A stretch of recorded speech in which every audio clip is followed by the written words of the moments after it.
Olá pessoal, eu sou o Pedro e eu estou aqui para falar do livro a ser trabalhado no vestibular UERJ, 1984, do George Orwell. É provável que você já tenha ouvido falar que a literatura leva a gente para vários mundos, mas é importante pontuar que ela também faz uma viagem para o interior do ser humano, para a realidade dele, para lugares às vezes que a gente já até habita e não percebe. Certa vez, numa exposição do pintor Pablo Picasso, ao ouvir dizer que o pintor espanhol distorcia deliberadamente as coisas, o escritor Franz Kafka retrucou, dizendo que ele, Picasso, apenas registrava as deformidades que ainda não penetraram na nossa consciência. A arte e a literatura também, claro, constantemente nos alerta para o que está por vir e o que já está entre nós, mas que às vezes nossos sentidos não perceberam ainda. Tem muita gente que fala, inclusive, que o George Orwell escreveu 1984 como um alerta de algo muito próximo que estava de acontecer. O romance foi escrito em 1948 em um cenário pós-Segunda Guerra Mundial. O mundo tinha acabado de se livrar dos horrores do nazismo e já se via ameaçado por uma guerra nuclear entre as duas principais potências globais, Estados Unidos e União Soviética. É nesse contexto que surge o livro, apresentando um futuro distópico, ou seja, um lugar ou estado imaginário no futuro em que se vive em condições de extrema opressão, desespero ou privação. No romance, 3 nações que vivem em guerra: Oceânia, Eurásia e Lestásia. A primeira delas é governada por um líder supremo conhecido como Grande Irmão. Oceânia também é o cenário do romance, narrado em terceira pessoa, centralizada na figura do protagonista Winston Smith. Ele é um morador da cidade de Pista Aérea 1, a antiga Londres, e por onde anda se depara com um enorme cartaz com o rosto do líder supremo e um aviso: o grande irmão está olhando você. A gente pode destacar, além do Winston, outros 4 personagens: Julia, O'Brien, o grande irmão e Emmanuel Goldstein. Enquanto os 2 primeiros aparecem e interagem com o protagonista, a existência dos outros 2 permanece um mistério até o final do livro. A obra é dividida em 3 partes mais um apêndice, e se eu tivesse que resumir esses segmentos, basicamente diria que a parte 1 trata do panorama da vida do Winston Smith e a organização social de Oceânia, a 2 das relações amorosas e políticas dele com Julia e O'Brien, e a última parte das consequências dessas relações interpessoais. O apêndice não é menos importante. Embora não tenha participação de nenhum personagem, nenhuma trama, ele é um perfeito manual da nova fala, que eu vou falar mais pra frente. Acho que a gente pode encerrar por aqui a análise do enredo do livro, uma vez que a redação não vai fazer perguntas especificamente sobre ele, mas pedir um texto dissertativo argumentativo a partir de um tema presente no romance de Orwell. Então vamos tentar destacar aqui os pontos de 1984 que cercam a nossa realidade e podem se aproximar de um tema de vestibular da UERJ. Vamos por partes. Na primeira, a gente conhece o personagem, sua rotina é sempre igual e um cenário sempre devastado. A gente é introduzido então a divisão de classes de Oceânia. Os membros internos do partido, o único partido do país, estavam no topo da pirâmide de privilégios, enquanto os proletas compunham a base, sendo considerados animais. No meio estavam os membros externos do partido que trabalhavam para o Estado, ganhavam muito pouco, mas eram convencidos de que estavam melhorando de vida ano a ano. Basicamente o que a gente tem é burguesia, proletariado e a classe média. Para que fossem convencidos de que a vida estava ótima e era daí para melhor, os cidadãos eram bombardeados pelas propagandas contínuas anunciadas através da Teletela, um dos maiores símbolos de 1984. Era uma grande placa de metal, semelhante a um espelho fosco, presa numa parede que, além de transmitir imagens e sons, também via e ouvia tudo. Ela era obrigatória em todos os lugares da cidade, e era por ela que o partido monitorava tudo que seus cidadãos faziam e, dessa forma, ninguém tinha direito à privacidade. Repara que para o autor, portanto, uma das características de um futuro distópico seria um eterno controle do Estado através de telas dentro das casas de seus cidadãos, monitorando eles 24 horas por dia. Mal sabia o escritor que Estado nenhum precisaria se encarregar dessa tarefa, uma vez que o próprio indivíduo já seria estimulado e estimulador da exposição da sua vida íntima. No lugar de uma tela presa à parede que ouvisse e visse tudo, o celular carregado o dia inteiro para cima e para baixo, registrando a localização do dono, suas emoções, quantidade de dinheiro na conta, amizades, segredos. Outra grande marca de 1984, também introduzida na parte 1, é a nova fala, ou nova língua, de acordo com a edição. A nova fala era o idioma oficial do país e basicamente substitui o idioma como a gente conhece hoje, que na obra é chamado de velha fala. A ideia era suprimir palavras no sentido e na forma de modo que atendesse à ideologia do Socin, conhecido em velha fala como socialismo inglês, e que era a ideologia do partido do Grande Irmão. Então as novas palavras já continham dentro delas a sua caracterização, se boas ou ruins. Quer um exemplo? Sexo era proibido em Oceânia, e assim a palavra sexo deixava de existir, dando lugar a outras duas: sexo-crime e benessexo. A primeira era a aglutinação de crime sexual. Seria basicamente todo ato sexual. O único ato permitido era o benessexo, ato que tinha que ser autorizado pelo partido com o objetivo exclusivamente reprodutivo. O orgasmo, por exemplo, era proibido em Oceânia.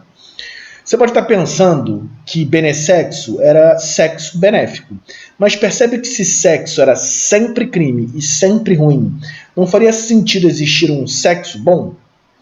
Reduzindo palavras em seus sentidos e formas, começa a não ser possível ter acesso a palavras negativas ao regime, e assim ninguém conseguiria formular nem em pensamento argumentos e construções que divergissem ideologicamente do partido, uma vez que pensamento precisa de palavras para ser formulado. A frase "o grande irmão é ruim", por exemplo, já não faz sentido em nova fala, uma vez que grande irmão é sempre bom. Limitar o pensamento a partir da redução da própria linguagem é um mecanismo perverso de controle social e não é tão fictício assim. Lembra do Fabiano de Vidas Secas, do Graciliano Ramos, que foi o livro trabalhado no vestibular da UERJ no passado? Esse livro serviu de base para a pergunta-tema "O que leva as pessoas em condições semelhantes às de Fabiano a se considerarem inferiores às demais?". E uma das características que levava Fabiano a se inferiorizar diante das outras era justamente sua limitação na fala. Essa capacidade reduzida de comunicação, que colocava Fabiano numa eterna posição de submissão e que era um dos objetivos do Socin em 1984, também é vista na nossa realidade. A gente não precisa nem interferir diretamente no idioma. Mas se a educação não fizer parte da vida do cidadão, se ele não tem acesso à escola, por exemplo, isso não produz grupos marginalizados, com menos oportunidades, perpetuando um ciclo de exclusão social, um claro incentivo a uma eterna obediência ao sistema? O ideal para o partido era retroceder àquele homem antigo que ouvia o nome de outros deuses e julgava automaticamente como falsos, não existentes ou ruins. Ele nem se dava ao trabalho de conhecer outras culturas e divindades. Na verdade, era até melhor não conhecer para seguir ainda mais fervoroso nas suas convicções. Ora, quando a gente não reconhece o valor da cultura e menospreza a arte, responsável direta pela multiplicidade de sentidos da nossa realidade, a gente não está reduzindo e limitando as formas de pensar e a diversidade de pensamento? Quando a gente censura exposição, demoniza a peça de teatro ou ridiculariza a performance artística, a gente não está fazendo exatamente como o Socin em 1984? Uma vez que o pensamento se torna dogmático e único, fica mais fácil controlar a população e determinar a sua maneira de ver o mundo. Outro mecanismo de controle dessa visão de mundo estreita era transmitir diariamente aos membros do partido uma sessão de cinema chamada 2 Minutos de Ódio. A ideia era estimular as emoções mais extremas de cada cidadão, mostrando soldados inimigos amedrontadores e traidores da pátria confessando seus crimes contra o partido. Para coroar o momento de pura raiva, apareceu só o rosto de Emanuel Goldstein, o inimigo número 1 da nação e líder da confraria, uma suposta organização clandestina que supostamente praticava terrorismo com o objetivo de tomar o poder do Grande Irmão e causar sofrimento e miséria na população. Nessa hora, claro, o pessoal já estava descontrolado. 2 sentimentos dominavam o público: medo e ódio. Mas o jogo virava. Aparecia na tela a figura do líder supremo, o Grande Irmão, com uma música triunfal de fundo. Imediatamente as pessoas eram inundadas por um sentimento de adoração, levantavam as mãos e começavam a entoar G.I., G.I., G.I. Você pode estar achando meio doido essa coisa de parar o trabalho para sentir raiva dos outros, mas não é através da nossa teletela particular, o celular, que a gente assiste a vídeos e montagens que estimulam na gente o ódio a grandes inimigos e a adoração a uma ou outra figura? O propósito dos 2 Minutos de Ódio era estimular, por impulso, da forma menos racional possível, o modo como as pessoas lidavam com a política. Era preciso odiar os inimigos externos e internos. De fora, o inimigo era Lestásia ou Eurásia. Eles estavam sempre se alternando, mas o partido dizia que nunca se alternavam, que o adversário sempre foi um e que o aliado desde o início dos tempos foi outro. Internamente, o inimigo era Emmanuel Goldstein e a confraria. Ninguém nunca tinha visto um membro da confraria e nem o Goldstein. Eles eram como fantasmas que podiam conquistar o poder a qualquer momento, e isso justificaria todo o controle e vigilância do partido. Na segunda parte de 1984, a gente descobre a existência de um livrinho escrito pelo Goldstein.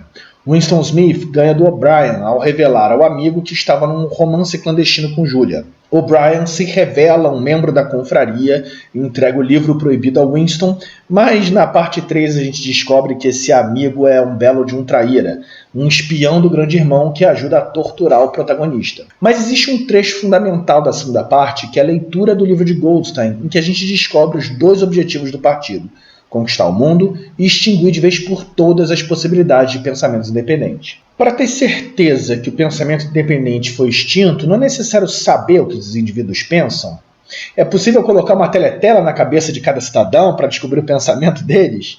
Claro que o partido gostaria, mas ele utiliza outra ferramenta extremamente eficaz para garantir que as pessoas pensem sempre da mesma forma. E assim, saber o que elas estão pensando. O duplo pensamento. Duplo pensar é assumir que duas coisas opostas não produzem uma contradição. Exemplo, amar também era machucar, por isso o Ministério do Amor torturava. A paz significa não estar em confronto, mas ao mesmo tempo significa duas nações guerreando. Por isso, o Ministério da Paz é responsável pela guerra. Na terceira parte do romance, Winston é constantemente torturado na presença de O'Brien e a gente começa a compreender melhor o que é o duplo pensamento. Winston deve amar o grande irmão, mesmo odiando. E não é por medo ou coação, mas deve se convencer daquilo, de coração. O grande passo para que isso aconteça é reconhecendo que 2 mais 2 é igual a 5. O O'Brien mostrava 4 dedos e o Winston devia ver 5. E não adiantava mentir para o O'Brien. Ele, o Winston mesmo, devia enxergar 5 ou era brutalmente torturado. Olha, pode parecer uma maluquice, mas isso é mais real do que se pensa. O pensamento é tão martelado, seja pela violência, propaganda, coação, que o indivíduo, mesmo diante de uma contradição, passa a acreditar piamente naquilo, numa espécie de dissonância cognitiva. Exemplo, lá atrás, na Idade Média, os inquisidores torturavam os prisioneiros plenamente convencidos de que faziam isso em nome de um amor cristão. Que é um exemplo mais recente. Como é que muita gente pensa em acabar com a violência? Da mesma forma que o Ministério da Paz de 1984, matando todo mundo. Outro mecanismo que facilita esse processo de duplo pensamento é queimar ou falsificar os registros históricos. O partido escreve no presente o que aconteceu no passado, e tem até um trecho interessante que fala sobre isso. Diz assim: quem controla o passado, controla o futuro, e quem controla o presente, controla o passado. A gente até já falou sobre isso quando o Oceania troca o inimigo, por exemplo, estava em guerra há 4 anos com a Lestásia e agora entra em guerra com a Eurásia. Claro que a população sabe que trocou, mas ao mesmo tempo o partido afirma e convence de que não. Todos os documentos que registravam o contrário são destruídos e novos documentos comprovam definitivamente que o inimigo sempre foi a Eurásia. Tinha até um ministério responsável por toda essa falsificação, o Ministério da Verdade, ou Miniver. Dessa forma, a história é refeita. O partido decide a realidade de agora e de outrora de forma que não é possível enxergar qualquer comparação desfavorável ao sistema vigente. Nos livros escritos e reescritos sobre o passado, o partido diz que antes do Grande Irmão, tudo era guerra, miséria, corrupção e que hoje, claro, está tudo muito melhor e não faz sentido o indivíduo se rebelar. Quer dizer, poderia estar ainda melhor, não fossem as guerras contra a nação estrangeira e contra a confraria liderada por Emmanuel Goldstein. Olha como, revivendo o fantasma do passado, o partido acaba manipulando também o imaginário do cidadão, controlando o seu futuro. A eterna proximidade do inimigo é a situação perfeita para justificar o que chamamos de estado de exceção, um regime que abdica das leis que regem a democracia por um suposto período curto para supostamente botar ordem na casa. Normalmente o Estado passa a ser regido por leis bem mais autoritárias, muitas vezes por militares, e entra num grande período de controle e vigilância. No caso de 1984, Oceania não tinha leis. Não precisava, afinal, o partido era muito claro sobre o que era certo e o que era errado. Ainda assim, Ninguém sabia quem eram os membros da confraria. Podia ser qualquer um. A lógica que prevalecia, portanto, era de que todo mundo era culpado até que se provasse o contrário. E para ter certeza que ia capturar os inimigos, teletela em tudo quanto é canto da cidade, para monitorar todo mundo e prender quem cometesse crime ou até pensasse crime. Tinha um nome para essa infração, o crime pensar. Bastava um olhar desconfiado para a teletela que a polícia das ideias aparecia na casa da pessoa e prendia ela. Ah, mas se for realmente inocente, vai ser solto. Os presos eram levados para o Ministério do Amor, onde eram torturados até magicamente todos confessarem seus crimes. Winston, por exemplo, confessou crimes que nunca cometeu. Sob tortura, as pessoas falavam qualquer coisa que os torturadores mandassem. Principalmente quando estavam no quarto 101, que não vou dizer o que tinha lá para manter o mistério e incentivar a leitura do livro. Mas, como vocês podem ver, a justiça de Oceania parecia muito eficaz, uma vez que todos os suspeitos eram criminosos e por isso mereciam tortura, trabalhos forçados e até pena de morte. Acho que já ficou muito claro como o futuro distópico pensado pelo George Orwell talvez nunca tenha sido tão distópico assim. Através da teletela, nova fala, duplo pensamento, da violência e da falsificação da memória e do conhecimento, a gente consegue observar como o partido e o grande irmão controlam excessivamente e brutalmente a sociedade. Pode ser até assustador o modo como a literatura revela muito sobre a gente, sobre a nossa realidade, mas é por isso que é preciso ler.